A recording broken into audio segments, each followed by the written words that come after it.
Good afternoon, everyone. Welcome to our May 27th session of the Transportation and Transit Committee. Today, we will talk about the Lake Wheeler Corridor Study, get an update from staff, hear community comments, and then council will have dialogue based upon those two items. So first, I will turn it over to our staff to start the presentation. Members of the committee, we have both Michael Moore, our Director of Transportation here, as well as our Planning Manager, Eric Lamb. We do also have available for questions, should the need arise, Pat Young, our Director of our Planning and Development Department. So you'll remember on May 4th, we requested that the council allocate transfer some funding to allow us to start some early design for improvements on Lake Wheeler Road from Centennial to South Saunders. In the context of that conversation, a council member asked that the Transportation and Transit Committee take a step back and learn a bit about prior planning efforts that happened on the broader corridor on Lake Wheeler, and whether or not those planning efforts and the current designations in the city street map continue to serve the city. So Eric's going to go through some of that history, remind you about what's in the street plan, and also highlight some of the projects, both that the city, private partners, and the state are doing in the corridor. So with that, I'll hand it to Eric Lamb. Hey, good afternoon. Thanks very much for having us here today to talk about this corridor. Let's get this presentation up.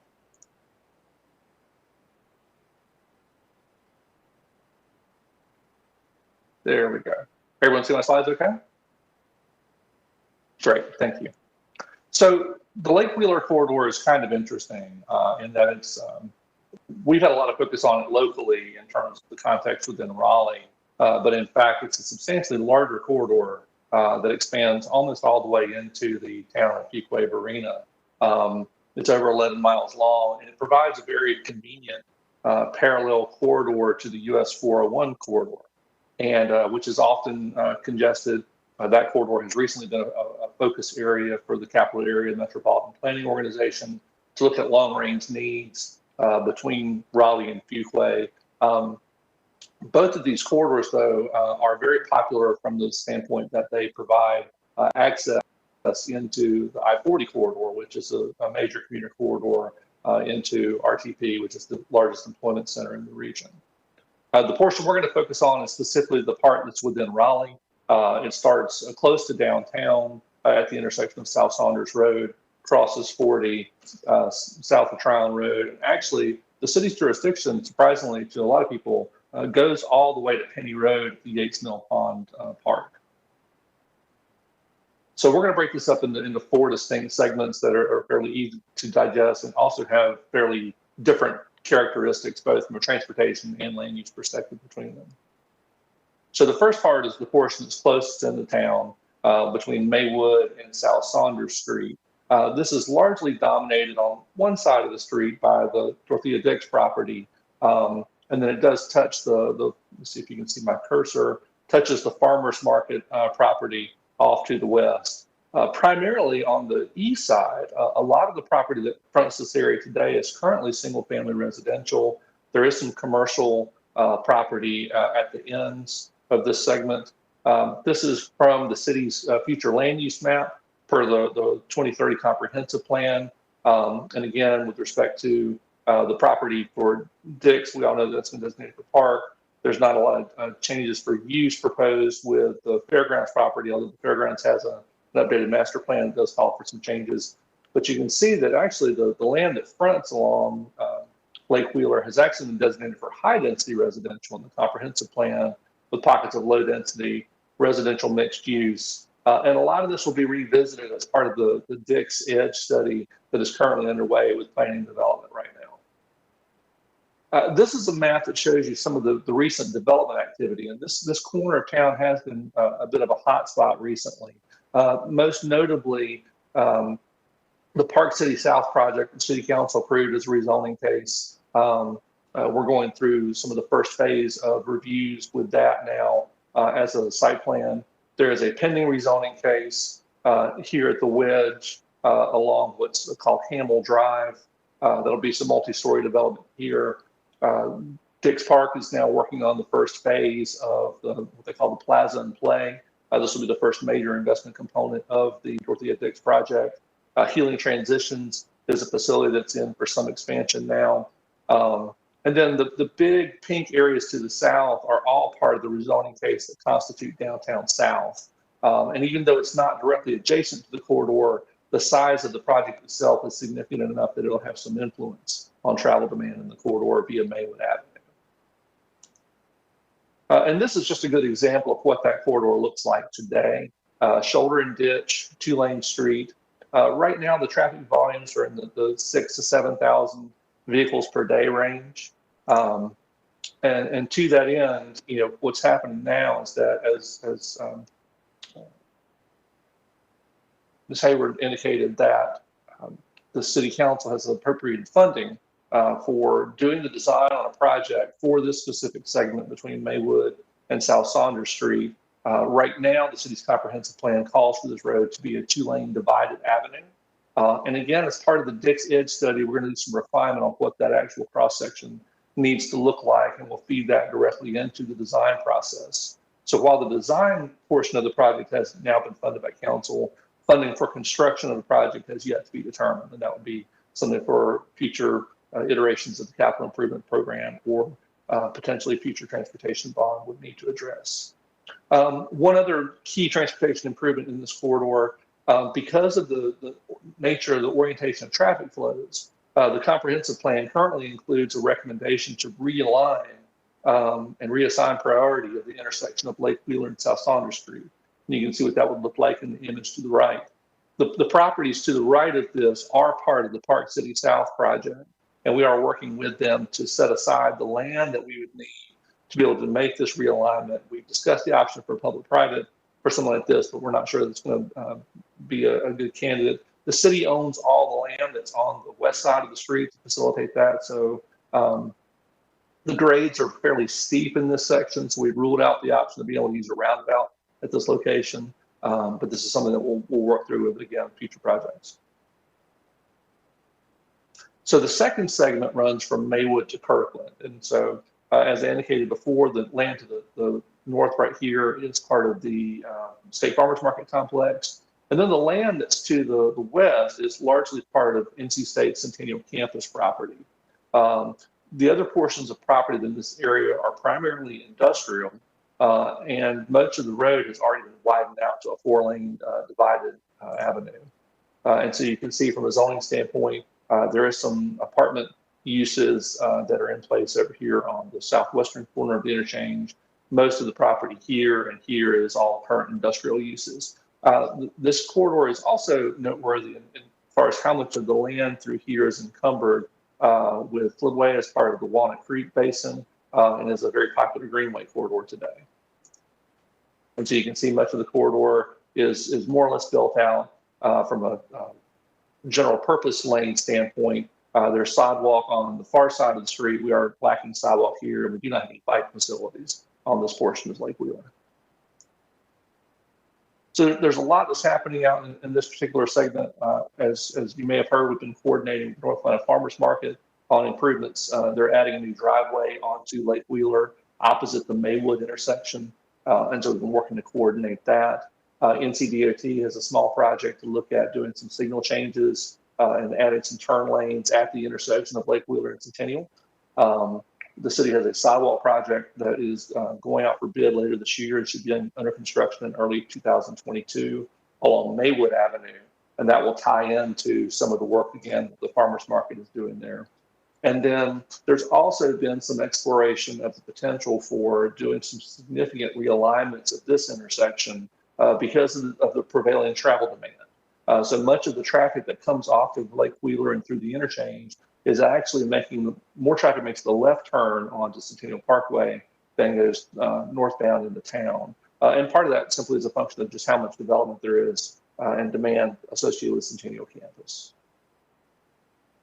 Again, this is an idea that's being vetted right now. One of the consulting teams is looking at transportation improvements around Dorothea Dix. This is not a currently funded project. So then once we go south of I-40 from Kirkland down to Tryon, the character again changes pretty substantially to be significantly residential for most of the project corridor. This corridor has a significant city park with the Carolina Pines Park located there. There's some commercial on the south side. Again, you can see the majority of the area here is dominated by single family residential with some multifamily scattered about. And then again, some allocations for retail and moderate density residential on the south end of the corridor. So you can see here, the city went through as part of there was a corridor planning process in 2012 that led to some adjustments to the cross section. Originally in the city's comprehensive plan, Lake Wheeler Road through this area was planned to be a 4-lane divided avenue. And we had a funded project at one point to look at moving that forward and ran into some significant community resistance. What we ended up doing instead was doing a sidewalk project along what's on the right side of the photo is the west side of the street. This picture is looking south.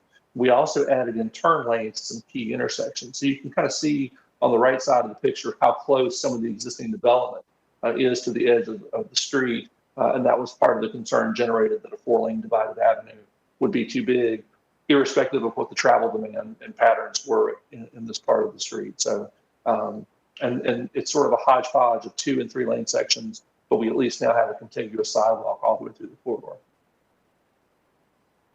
Oops. We also have right now, the city's working on a capital improvement project for Carolina Pines. And as part of that project, that includes evaluation of intersection treatments at the intersection of Carolina Pines and Lake Wheeler. There initially was some evaluation for doing a roundabout at that location. We got some negative community feedback about that. We also had some issues with NCDOT and Duke Power relative to the footprint of what a roundabout would be. And I believe ultimately what's been settled on is to be able to add a traffic signal as part of that project. So that project should go to construction within the next year, and then all that work should be completed by 2024. We still have a project on the books that would eventually widen the entire corridor to a 2-lane divided or 3-lane section and complete all the sidewalk and multimodal improvements through the corridor. However, there's nothing funded at this point.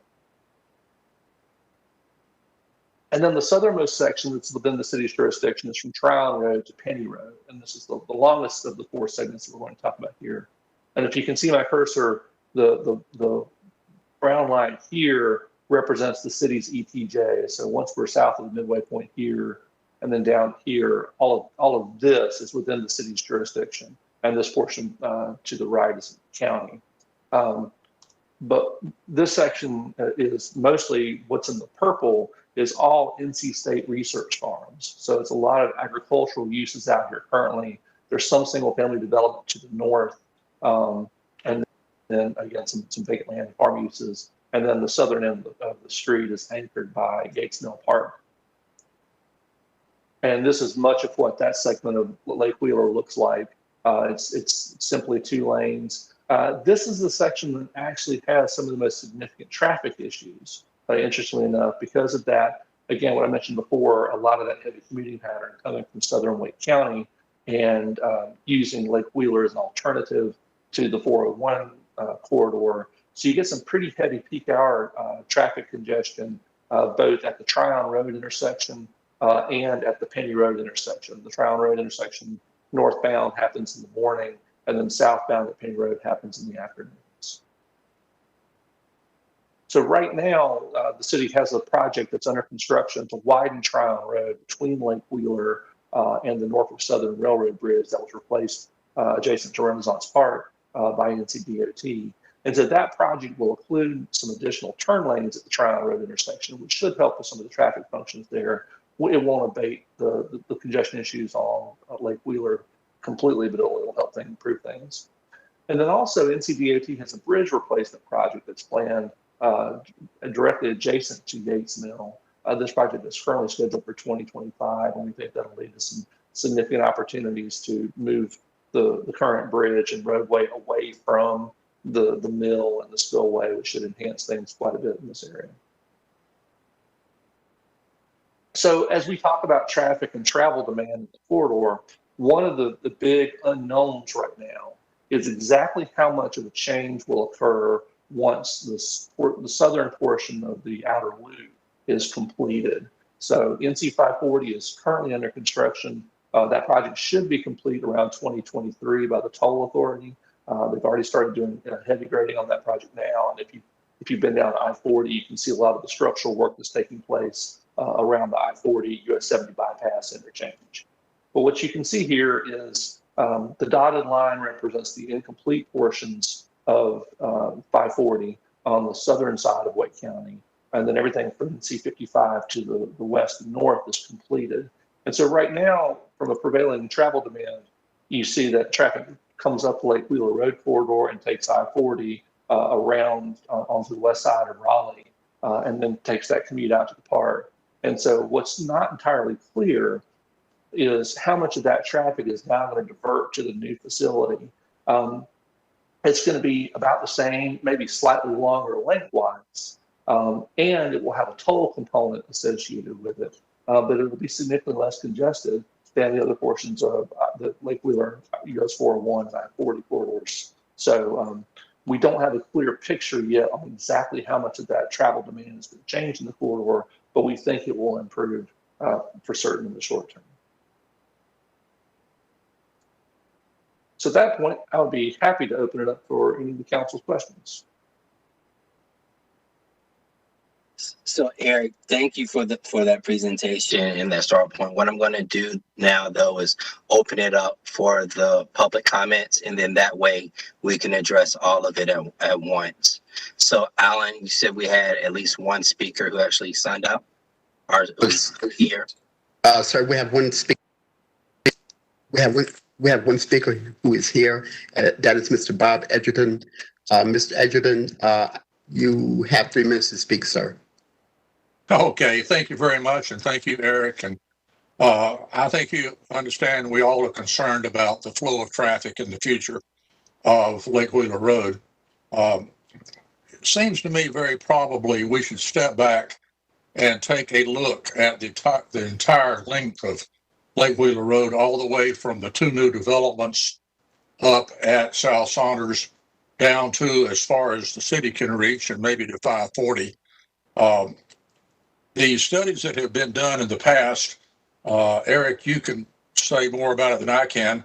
There are some caveats to the recommendations that the chosen avenues were not capable of handling the anticipated traffic loads.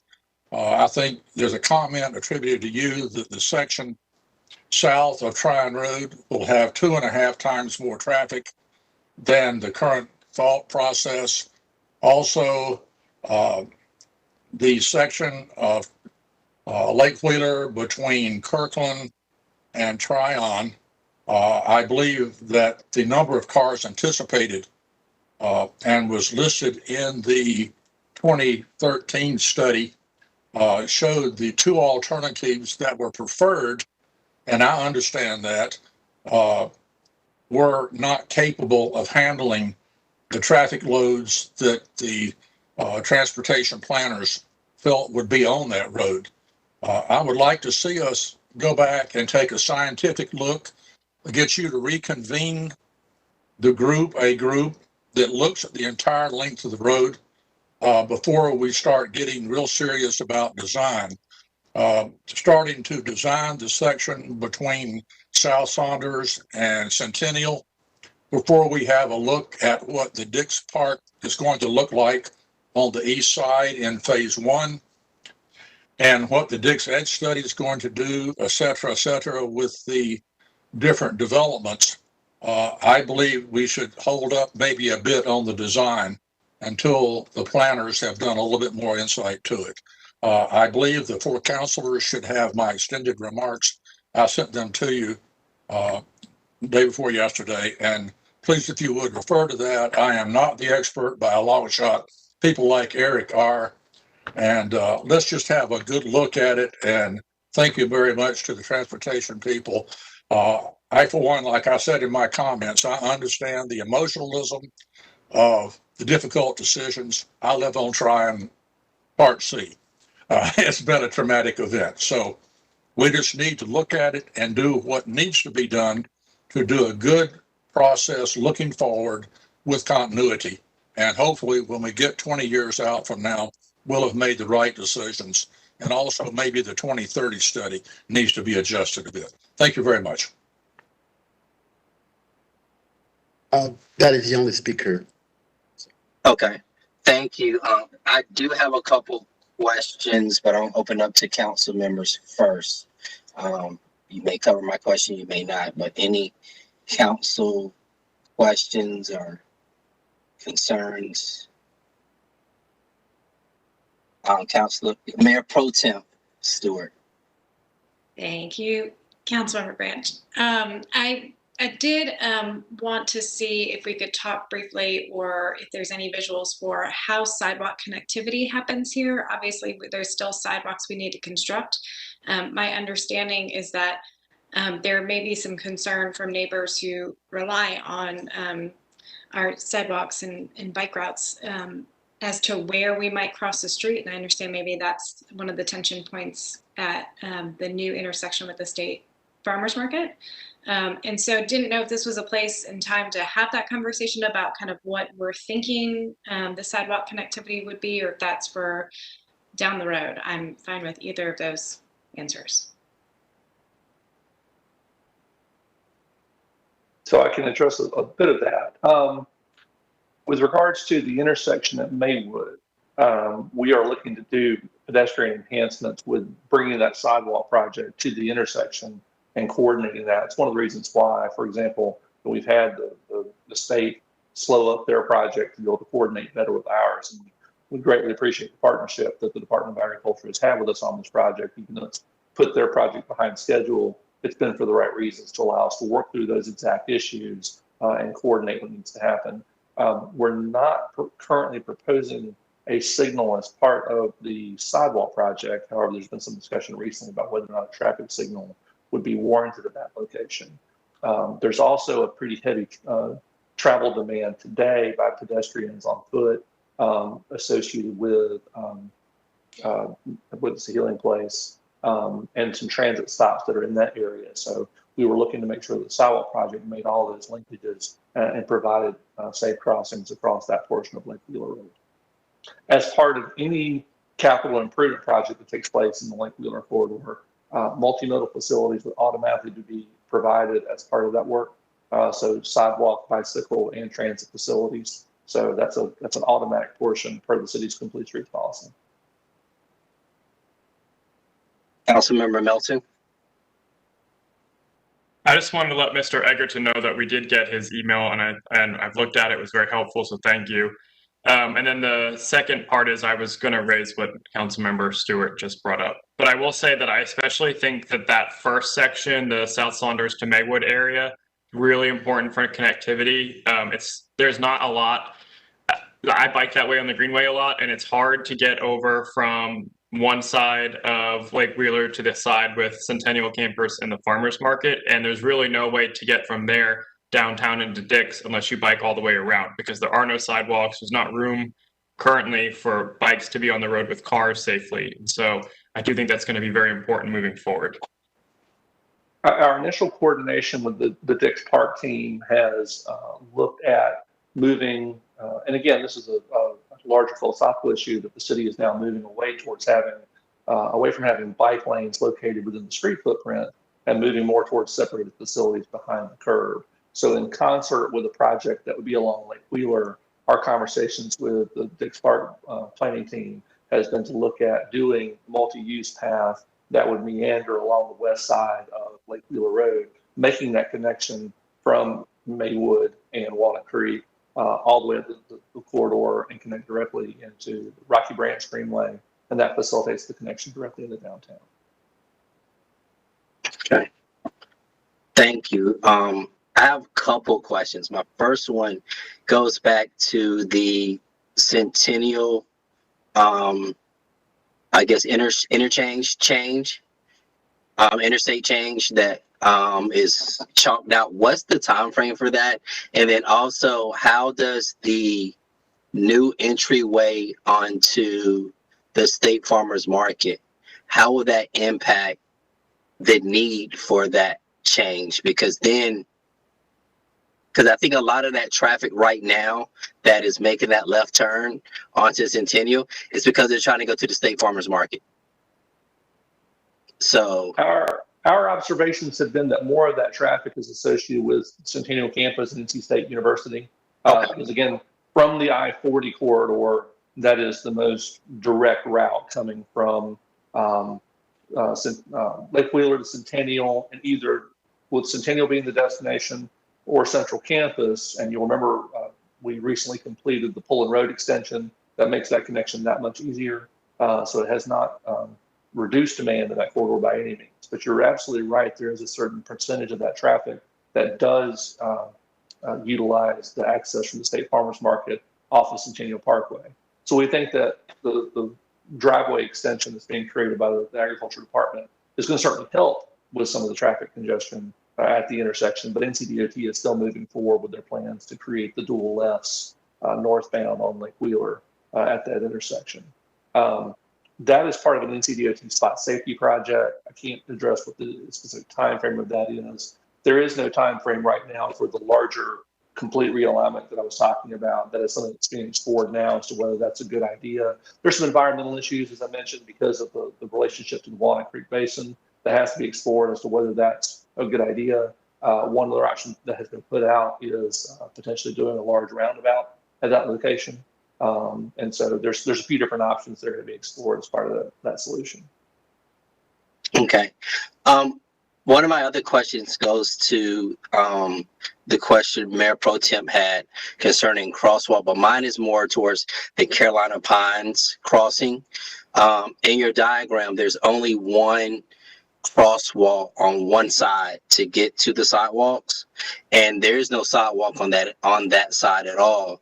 So have we thought about what's our plan for that intersection to at least make that intersection safer as far as crossing the street? Because if someone, I understand, I think why that crosswalk was made on that side, because if someone's making a left turn, because no one can make a right turn, that gives those people time to get across the street. And you can see it clearly in the image that you use in your presentation. It was actually a good picture. So are there any plans on that intersection and making sure that people know this is a crosswalk? So the photograph that I showed was for the intersection of Sierra Drive. And that intersection today is signalized as crosswalk and provides access from the neighborhood over to the park area. As we do the Carolina Pines Avenue improvements, that project will have sidewalks on both sides of Carolina Pines from Lake Wheeler all the way to South Saunders. So there's some fairly significant pedestrian infrastructure going in as part of that. And clearly as part of the traffic signal installation, we would have crosswalks embedded with that intersection improvement as well. Okay. Obviously, you know these streets a lot better than I do. Thanks for that clarity. My other question, have you had a chance to see Mr. Edgerton's email? I haven't, but I'm familiar with the issue. And so right now, as I mentioned before, the traffic volumes on Lake Wheeler in that first segment between Maywood and South Saunders Street are in the 6,000 to 7,000 trips per day range. And just for comparison, a 2-lane road like that can carry comfortably between 10 and 12,000 cars per day before you start to see a 2-lane road like that carry as much as 20,000 cars per day. But that's a heavily saturated, congested situation. And it's also heavily dependent upon how directional that traffic is during the morning and afternoon rush hours. So if you have a really heavy, one-way move in the morning and a heavy one-way move in the afternoon, that number actually goes down in terms of what that peak capacity is. Right now, the plan is to widen that section of roadway to a 3-lane section or 2 lanes with a median. And that instantly puts our comfortable capacity up into the 18 to 20,000 range. And so that growth that we've talked about with what's happening on the north end of the corridor is built into the land use models that we get from the Capital Area Metropolitan Planning Organization. So that's factored into that prediction of what the travel demand is in that area. So we're very comfortable with the 2-lane divided avenue prospects for this section of Lake Wheeler Road. Part of the trade-off here is that if we want to start talking about a wider section, as I mentioned, the east side of the street is already hemmed in by single-family neighborhoods. And some of that, if I'm not mistaken, falls into the category of naturally occurring affordable housing today. So if we were to do a city widening project and the directions were, hey, let's be conservative and let's go in with a wider road footprint, look at the 4-lane avenue, 100% of that land is going to be coming out of Dix Park. And so we're already, the situation is constrained with some of the utilities. There's a very large Duke Energy high power transmission line on that side that we're really trying to work to avoid. And there's some conversations about the merits of trying to relocate that as part of the park itself. But it just eats into the land that's available for Dix Park. And so that's a very significant trade-off that we don't take lightly. That northern section, even despite with all the additional development that's happening closer into downtown, that is actually not where the bulk of our traffic concerns have historically lay. Really that portion south of 40, where we were originally planning to do a 4-lane divided project based on that prospective travel demand in that area. And again, the community raised reasonable concerns about community impacts. The city council at that time, I can remember it was Councilor Benson Kirkman, put it out there to say, look, we don't want to widen this corridor for the benefit of Southern Wake commuters. We don't want to widen the road with city funds and make this impact the city property for people that are coming from outside of town. That was the perspective. So the council made a decision to constrain that roadway section. And that's what we call a form-based decision. So irrespective of what the travel demand was projected to be in that area, council said, hey, we're just not going to widen this road. And so that was inculcated into the comprehensive plan as a result of the findings of the corridor plan. So if we want to revisit that, we certainly can. I don't think that the residential concerns have abated. There's not been significant redevelopment on those frontages through that part of the corridor. So I don't think those conditions have changed or those concerns would have gone away from what was originally voiced when we did that corridor plan. If council was interested in looking into some additional research in that corridor, I think it probably would be best to wait until after we see what the effects of the 540 changes are. Again, we know it's going to have an influence on traffic in this area just by simple matter of adding capacity. But the real wild card is that since it's a toll facility, how much of that traffic is going to be willing to use that additional capacity in light of the daily tolls that are involved. So I think once we have some time under our belt with that project being completed and can see how that travel pattern redistributes, we'll have a better snapshot of what the needs are in that corridor. Okay. And my next question is the 2030 plan is almost obsolete because it was 2021. When do we start looking at that next phase past maybe 2050s nets, or what's I am going to defer that one to my friend, Mr. Young, who oversees the ownership of the comprehensive plan. Transportation, as you know, is just one element of that plan. right? I know that we recently just went through and did a fairly significant set of updates associated with that, but the decision was made to keep the 2030 brand in place on that plan. So I'll defer to Pat if he has any insights on what their next steps are. Yeah, thank you, Councilmember Branch and Eric. Eric's certainly right that the comprehensive plan is a 2030 plan. We're working right now, we call it a transition plan. We can talk about how we engage the community on the next step and of course, bring the council recommendations for updating the comprehensive plan's vision. It probably would go to something like 2050. In the interim, what we're going to do is rely on the process that the Metropolitan Planning Organization and the city, their comprehensive transportation plan, their metropolitan transportation plan, that will kind of be a driver. There's a push-pull relationship, of course, between transportation and land use. So we'll continue to coordinate closely with those organizations, including Eric's team and Michael Moore's team, to make sure that we're reflecting changes in demand and changes in roadway sections as we go forward.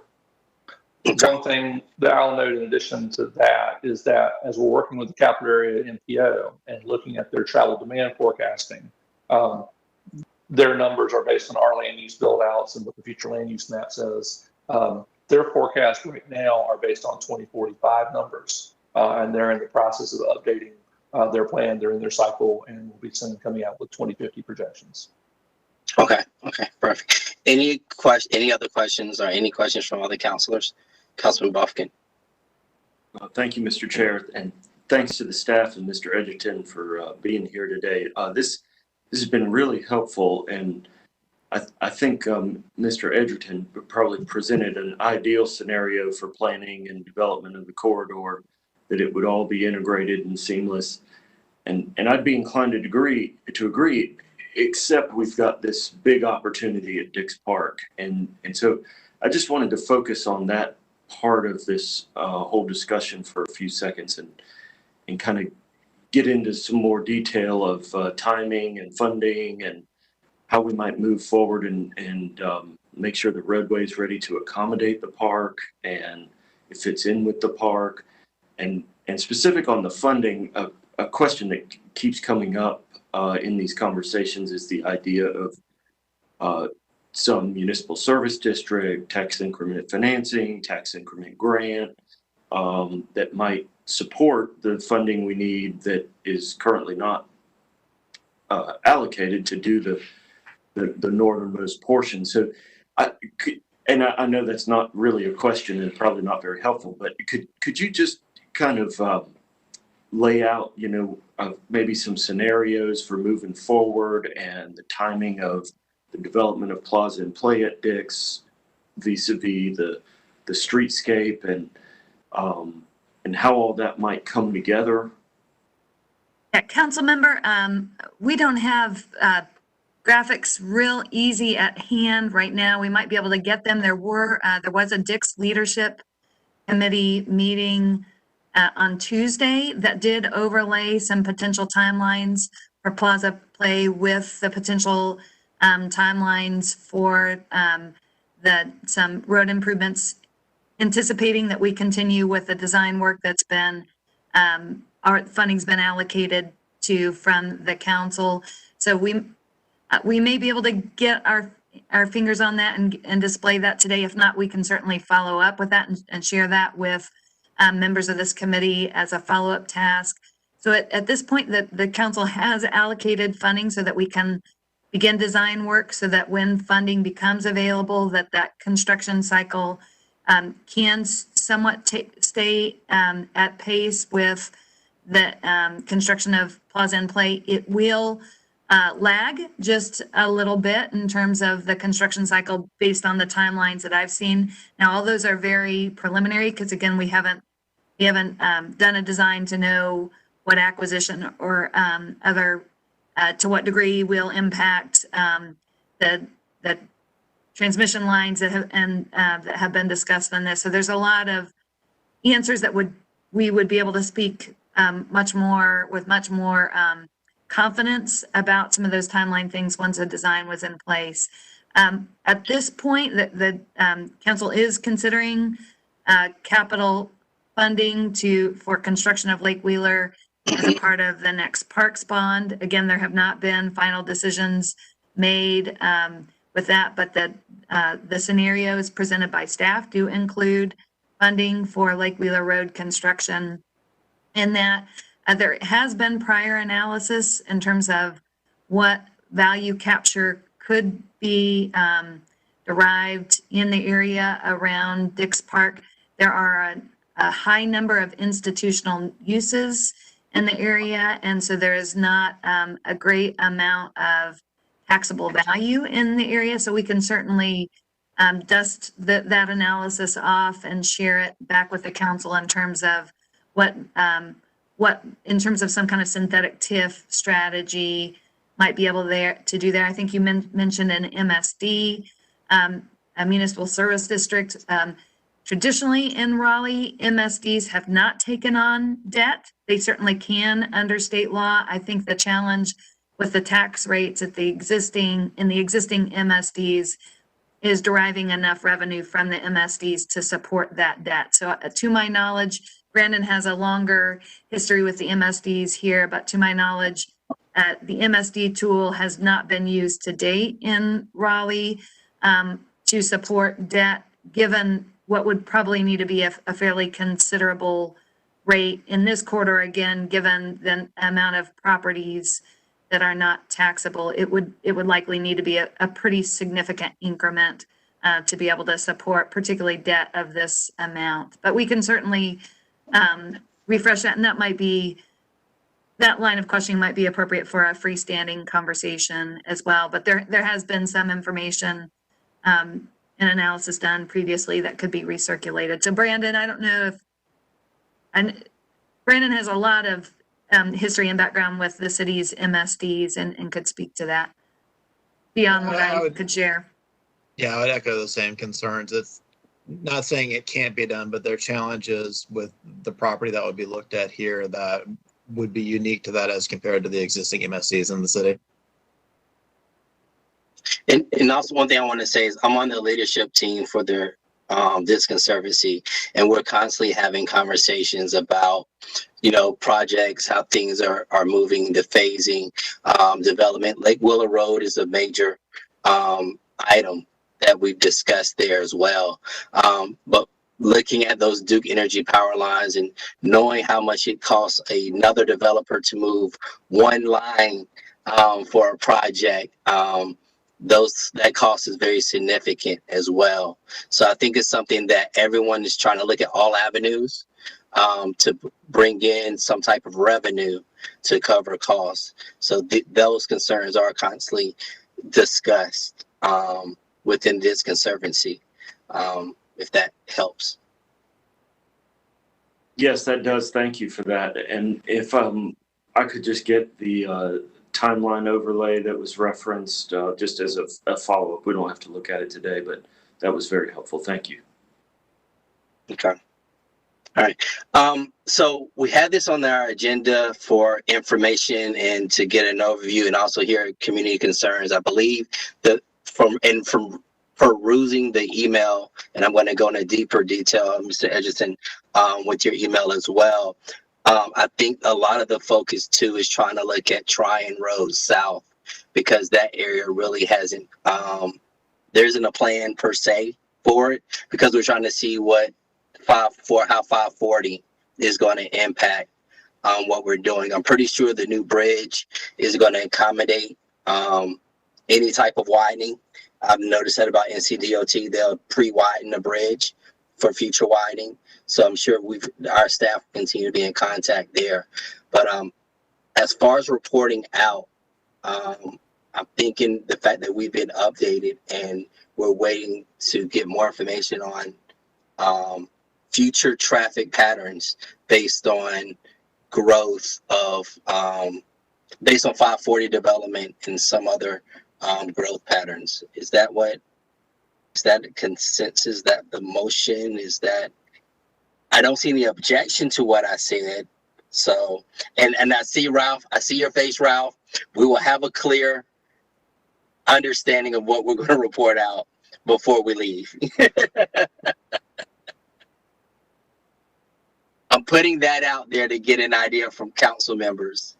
Yeah, can I restate that just to make sure that Please. Staff is clear, is that you would report it out with no action at this time, but request that staff continue to monitor conditions related to the development of 540 and revisit future opportunities for planning once that is completed. So moved. It's been second. That's what you said. I was just restating for you to make sure we heard it. Ralph, was that helpful?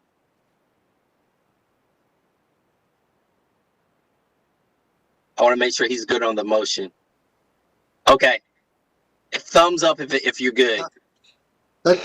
I'll get together with Tansy to make sure we get the wording just right. Okay. Thank you. So council members, Milton and Buffkin, are you?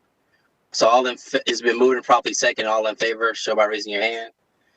Those opposed have the same right. It carries unanimously. So basically, we're going to continue to receive information and feedback from staff as we go forward and kind of go from there. I think there's a lot of variables at play here.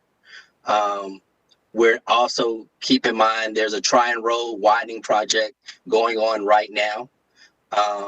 So I think that may play some factor in traffic patterns down Lake Willer as well. So I just want to thank Sam for what you're doing and how you're moving sidewalks, and that part I think is very key, and we already have a plan for it. So is there anything else for today from anyone? And just for your information, your next touch point on this will be the results that come forward from the Dix Edge study. Perfect. Yep. And that is key. We have the EDGE study that's going to really inform a lot of what we do going forward. Close by. Our next meeting, we will discuss the tow yards. I'm going to get some more. I'm giving staff a chance to pull together information on that, and we'll kind of go from there. And I have a better understanding of the ask as well. If staff needs more time, let me know. If we do not meet in June, it probably won't happen until August. So we will go from there. So I'm giving everyone a heads up that we will not be meeting in July. So June is, we will see. With that being said, if there's nothing else, this meeting is adjourned. Thank you all. Bye. Thank you.